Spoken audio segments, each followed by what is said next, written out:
ओम मंगलम भगवान विष्णु मंगलम गरुणध्वज मंगलम पुंडरीकाक्ष मंगलाय तनो हरि। गुरुर्ब्रह्मा गुरुर्विष्णु गुरुर्देवो महेश्वरा गुरुर् साक्षात् परब्रह्म तस्मै श्री गुरुवे नमः। नमस्कार, स्वागत है आपका आचार्य वाणी में। मैं आचार्य डॉक्टर विक्रमादित्य आपके साथ हूँ। आज का विषय हमारा है वृषभ राशि वालों के लिए मार्च 6 तारीख के दिन बात करें। बृहस्पतिवार का अवसर, सप्तमी तिथि विद्यमान है और वृषभ राशि वालों आपकी राशि के दृष्टिकोण से समझ रहे हैं। आपकी राशि के अनुसार से ग्रह योग जो बने हुए हैं, गजकेसरी योग का निर्माण प्रत्यक्ष रूप से आपको लाभ देने की स्थिति दिखाई दे रहा है। लेकिन इस दिन भद्रा है, ध्यान रखिएगा। सुबह 10:50 के बाद भद्रा रहेगी, तो जो कार्य नए आरंभ करने हो सुबह से लग जाएं तो वो आपके लिए अच्छे रहेंगे। इस दिन कष्टों को निवारण करने के लिए, कई सारी समस्याओं को ठीक करने के लिए रास्ते बनते हैं। एक तो इस दिन अर्कपुट सप्तमी कही जाती है, इसके साथ साथ कामदा सप्तमी भी कही जाती है इस दृष्टिकोण से। और एक कामदा एकादशी मनोकामनाओं को पूर्ण करने के लिए बड़ी सहायता होती है। आपकी राशि के दृष्टिकोण से देखिए, इस वक्त सूर्य आपके दशम भाव में चल रहे हैं। मनोकामनाओं की पूर्ति के लिए भगवान सूर्य का स्तवन करना चाहिए। आदित्य हृदय स्तोत्र का पाठ करें, सूर्य को जल दें और हो सके तो कष्टों को निवारण करने के लिए चलते पानी में सूर्य उदय को अर्घ देने के बाद अर्घ जो आग का पत्ता होता है उस पर एक दिया जलाकर छोड़ दें। कहा जाता है कि ये संकटों को हर लेता है, कष्टों को दूर कर लेता है। ये सुंदर योग शास्त्र में विद्यमान है। भविष्य पुराण के अंदर इसके ऊपर बहुत सारा आख्यान लिखा हुआ है, तो उसका लाभ लेने का प्रयास करना चाहिए। ये शास्त्रोक्त प्रयोग है, इनको करें, लाभ प्राप्त होगा। बात कर लेते हैं हम 7 तारीख की। तो वृषभ राशि वालों, 7 तारीख का दिन ग्रह नक्षत्र दिखाई दे रहे हैं। आपके लिए शुक्रवार का अवसर, अष्टमी तिथि और इस दिन होलाष्टक आरंभ हो रहे हैं। ग्रह भी परिवर्तन की तरफ जा रहे हैं और ये परिवर्तन आपके लिए मंगल के साथ चंद्रमा विराजमान होकर ये आपके लिए कल्याणकारी योग बनेगा। आपके मनोमस्तिष्क को एक कर प्रयास से, बुद्धि और सामर्थ्य से, मन और सामर्थ्य साहस दोनों एक दिशा में काम करने के योग अच्छे से बनाते दिखाई दे रहे हैं। लेकिन ध्यान रखिएगा, शत्रु बैठे हुए हैं आपके लगातार, जो आपको कष्ट देने के योग बना सकते हैं। आपके सम्मान को, आपके कर्म के सफलता को कोई और क्रेडिट ले आने के लिए रास्ता बनाता दिखाई दे रहा है, तो उसका ध्यान रखना पड़ेगा। होलाष्टक भी आरंभ हो गए हैं और होलाष्टक में क्या होता है, कई बार नेगेटिव एनर्जी बहुत परेशान कर देती हैं। वृषभ राशि वालों को खास तौर पे ऐसे में ध्यान रखना चाहिए कि अपने कष्टों को दूर करने के लिए होलाष्टक से पूरे साल के लिए अपने परिवार को बचाने का प्रयास करना चाहिए। नज़र, बला इत्यादि, नेगेटिव एनर्जी इत्यादि हमेशा कहीं ना कहीं से घेर घोट कर हमारे कार्यों में कहीं ना कहीं विघ्न उपस्थित करने का प्रयास करते हैं। और बहुत सारे लोग अपनी नज़र से बचने के लिए अनेक उपाय शास्त्र में विद्यमान है। होलाष्टक उसके लिए बहुत इंपॉर्टेंट दिन माने जाते हैं। कहा जाता है कि इन दिनों में विशेष तौर पर भगवान शिव जब आराधना कर रहे थे, साधना में थे, तो कामदेव ने उनकी साधना से उठाने के लिए उनको अपने अस्त्रों का प्रयोग किया था। और जैसे ही क्रुद्ध में शिव का तीसरा नेत्र खुला तो वो भस्म भी हो गए थे। तो कहा जाता है कि इन दिनों में बहुत ज़्यादा कामातुर होकर बहुत सारे वासना की बातें परेशान कर सकती हैं। तो ऐसे में ध्यान रखते हुए कार्य करने का प्रयास करना चाहिए और कहीं ना कहीं नेगेटिव बातें जो होती हैं वो कष्ट दे सकती हैं। तो शास्त्र में बताया गया है कि होलाष्टक के दिन से अपने घर के या व्यवसाय के बंधनवार बांधने का प्रयास करना चाहिए। आप ऐसे में एक काम करें, आपकी राशि के दृष्टिकोण से हमें दिखाई देता है कि आप पंचपल्लव, 5 पत्ते जो होते हैं आम के, अशोक के और साथ साथ विशेष तौर पर बड़ के और पीपल के इत्यादि के, इन सब के 5 पत्तों को बांधकर पंचपल्लव उपयोग करते हुए अपने घर के मुख्य दरवाजे पर कलावे के साथ, लाल कलावे के साथ यदि बांधकर बंधनवार बना दें तो आपके लिए कहा जाता है नेगेटिव एनर्जियाँ दूर करने का योग बना सकते हैं। इसके साथ मोर पंख का उपयोग अवश्य करें।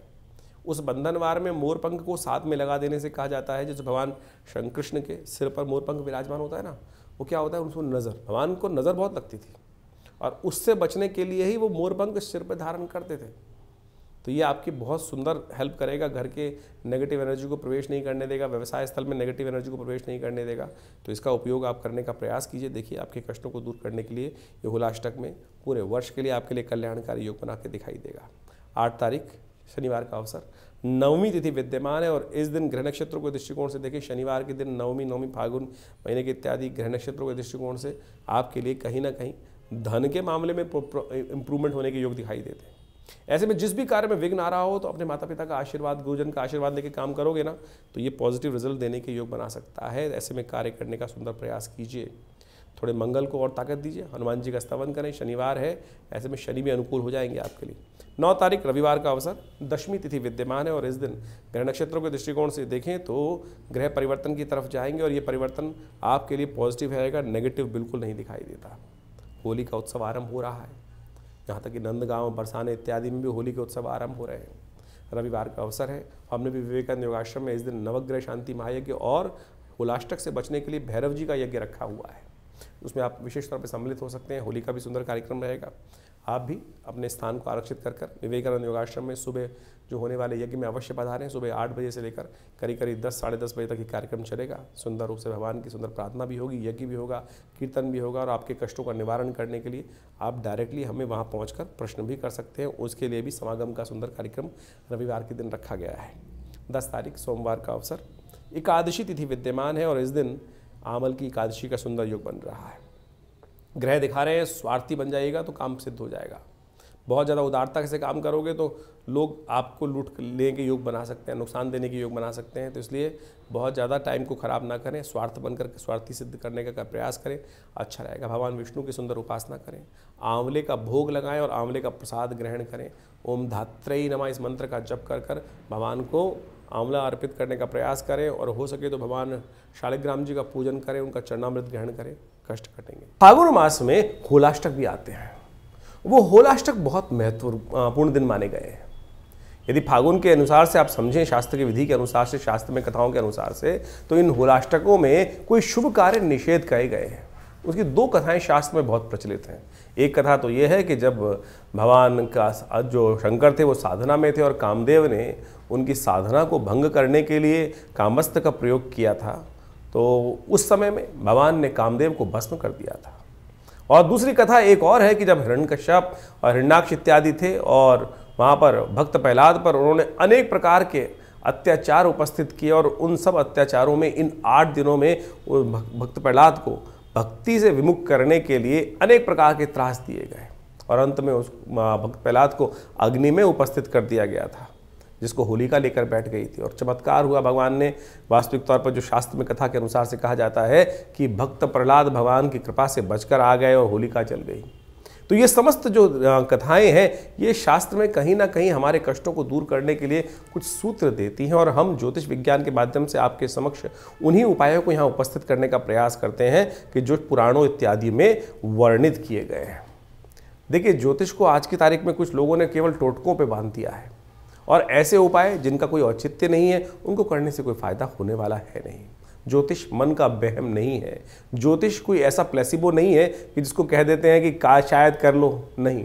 ज्योतिष में जो प्रमाण हैं वो पुराण इत्यादि में बहुत सुंदर तरीके से वर्णित किए गए हैं।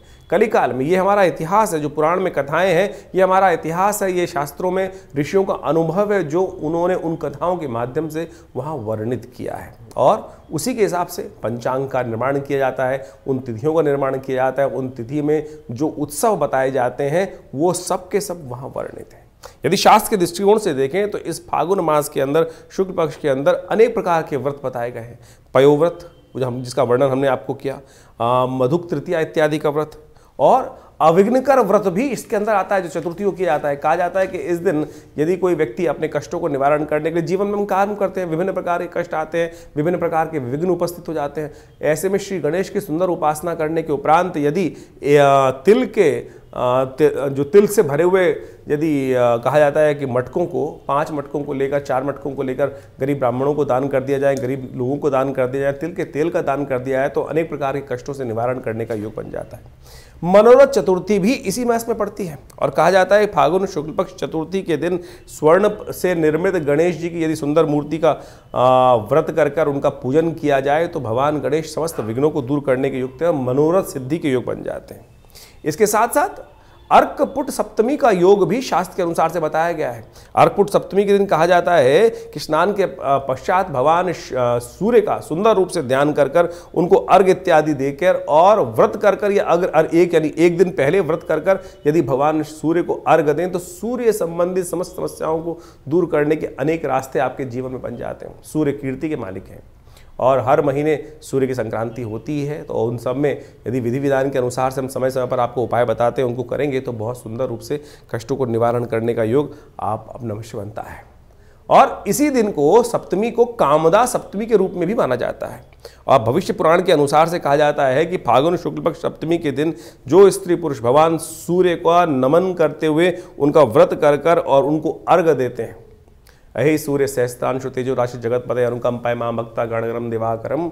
इस प्रकार से भगवान सूर्य को जल देने से यदि आपको क्रोध की समस्या है, यदि आपके जीवन में कोई कष्ट चल रहा है, सूर्य आपको यश नहीं देने जा रहा है, या सूर्य आपके कमजोर अवस्था में बैठे हैं, या सूर्य पाप ग्रहों से युक्त होकर बैठ गए हैं, तो इस व्रत को करने से सूर्य को शक्ति प्राप्त हो जाती है। तो अवश्य इन समस्त शास्त्र वर्णित उपायों को करने का प्रयास करना चाहिए। और विभिन्न पुराणों इत्यादि में जिस प्रकार का वर्णन किया गया वो हम समय बताते हैं। और एक सबसे बड़ा त्यौहार और भी आता है, भगवान जिसको कहा जाता है कि अभी हमने हुलाष्टक के बारे में आपको वर्णित किया ही किया है। उसके बाद पूर्णिमा के दिन चंद्रदेव का जन्मदिन माना जाता है। कहा जाता है कि चंद्र दोष जिनकी कुंडली में लगा हुआ हो या किमुद्रम योग कुंडली में जगह लगा हुआ हो, तो इस दिन भगवान चंद्रदेव की सुंदर उपासना करने से अनेक कष्टों को दूर करने का योग बन जाता है। जो चंद्रव्रत का वर्णन होगा वो अगले एपिसोड में हम आपको बताने वाले हैं, जब बीच में जो वर्णन आएगा, क्योंकि इस दौरान जो ग्रहों का योग पड़ रहा है वो हमने आपके समक्ष उपस्थित किया। तो आपको इन सब चीज़ों को सत्य रूप में समझने का प्रयास करना चाहिए। ये हमने इस कार्यक्रम के माध्यम से जो भी चीज़ें पंचांग के अनुसार से आपके समक्ष रखने का प्रयास किया है। कई लोग तथाकथित तौर पर ये बात को भ्रांति समझते हैं कि भैया ये उपाय से कुछ नहीं होने वाला। अरे शास्त्र में जो उदाहरण है उनको करके उन्होंने जो कथाएं बताई गई हैं उन सबके जीवन में कष्ट को दूर करने का मार्ग बना के नहीं बना। आपका विश्वास चाहिए, आपकी श्रद्धा चाहिए, और श्रद्धा से कष्ट निवारण करने का योग अच्छा बन जाता है। एक बात और समझें, वास्तविक तौर पर ऐसा कोई भी कष्ट नहीं है जो आज आया है पहले ना आया हो। ये संसार अविरल क्रम से चलता आया है। तो जो उन सब योग, अगर आप वेद पुराण इत्यादि पढ़ें, अथर्ववेद को पढ़ने का प्रयास करें, तो वहां अनेक मनोकामनाओं की सिद्धि के लिए शास्त्र में अनेक उपाय बताए गए हैं। यजुर्वेद इत्यादि संहिता में तो अनेक प्रकार से इन सब चीज़ों का वर्णन किया गया है। अथर्ववेद के अंदर स्वास्थ्य संबंधी समस्याओं को ठीक करने के रास्ते मिलते हैं, तो यजुर्वेद के अंदर मनोकामनाओं की सिद्धि पूर्णित करने के लिए अनेक उपाय शास्त्र में वर्णित किए गए हैं, जैसे रुद्राष्टाध्यायी। रुद्राष्टाध्यायी के अंदर विभिन्न मंत्र हैं, विभिन्न मनोकामनाओं की पूर्ति के लिए भगवान शंकर से प्रार्थना की जाती है, और सत्य माने भगवान की प्रार्थना से वो समस्त कष्टों का निवारण करके योग बन भी जाते हैं। तो इसलिए अपने मन की शंकाओं को दूर करें। लोग होंगे बहुत सारे जो आपके मन में शंकाएं उत्पन्न करने का प्रयास करते हैं। बहुत सारे इस संसार में भांति भांति के लोग हैं, पांचों उंगलियां बराबर नहीं होती। तो कोशिश ये करें कि संसार में जो आपको उत्साहित करने का प्रयास करें, सत्य मार्ग पर डालने का प्रयास करें, उनका अनुसरण करने का प्रयास करें। एक पुरानी कहावत है, उन लोगों के बीच में ना रहें जो आपको हतोत्साहित करते हों, जो आपके धर्म पे आक्षेप करने का प्रयास करते हों, जो आपको पदभ्रष्ट करने का प्रयास करते हों। सत्य राह पर चलने, धर्म का पालन करना शास्त्र का एक नियम है, और जो धर्म के साथ चलते हैं, धर्म के वर्णित नियमों के अनुसार से चलते हैं, धर्म में वर्णित परंपराओं का निर्वाह करते हैं, धर्म स्वयं उनकी रक्षा करता है। ये शास्त्र में अद्भुत रूप से वर्णित किया गया है। ज्योतिष बिल्कुल सनातन की एक सुंदर परंपरा है, और धर्म से विमुख होकर ज्योतिष का कोई जो निदान पार्ट है उसका तो कोई लाभ मिलेगा ही नहीं है। तो इसलिए निदान चाहते हैं तो अपने आप को सरल करने का प्रयास करें। हमने समस्त कार्यक्रम के माध्यम से आपके समक्ष पूरा जो वर्णन था ग्रहों का, इस समय का, उसके समक्ष आपको वर्णित किया है, और आशा करते हैं कि प्रयास जो आप करेंगे सही दिशा में, जो उपाय, सरलतम उपाय हमने आपके समक्ष रखे हैं, और उन सबको कर आप अपने कष्टों का निवारण भी कर सकते हैं बिल्कुल। और हम रविवार को विवेकानंद योग आश्रम में एक बड़ा कार्यक्रम अब आरंभ करने का हमने सुंदर प्रयास किया है।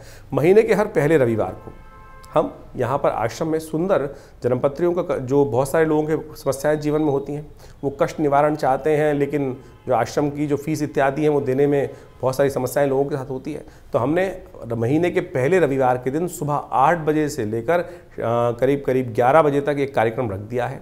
उसमें आप जो भी आना चाहें, आश्रम पे आना पड़ेगा, फ़ोन पे बात नहीं हो पाएगी, और वहाँ आश्रम पर आकर अपने प्रश्नों का समाधान निःशुल्क रूप में जान सकते हैं। बिल्कुल कोई फीस नहीं रखी जाएगी रविवार वाले कार्यक्रम में। सुबह 8 बजे से लेकर पहले रविवार के दिन, हर महीने के पहले रविवार के दिन करीब सुबह 8 बजे से लेकर 11 बजे तक एक कार्यक्रम रहेगा। यज्ञ भी होगा उसमें अंदर, और आपके प्रश्नों का समाधान देने की सुंदर व्यवस्था आश्रम की तरफ से रख दी गई है। दिल्ली में विवेकानंद योगाश्रम जमुना पार्क लक्ष्मी नगर में स्थित है। फ़ोन नंबर्स आपके सामने स्क्रीन पर चल रहे हैं। आप जो भी अपनी प्रश्न हो उनको व्हाट्सएप के माध्यम से भी भेज सकते हैं, और पर्सनली रविवार के दिन आकर उनका निदान भी जान सकते हैं। धन्यवाद, नमस्कार।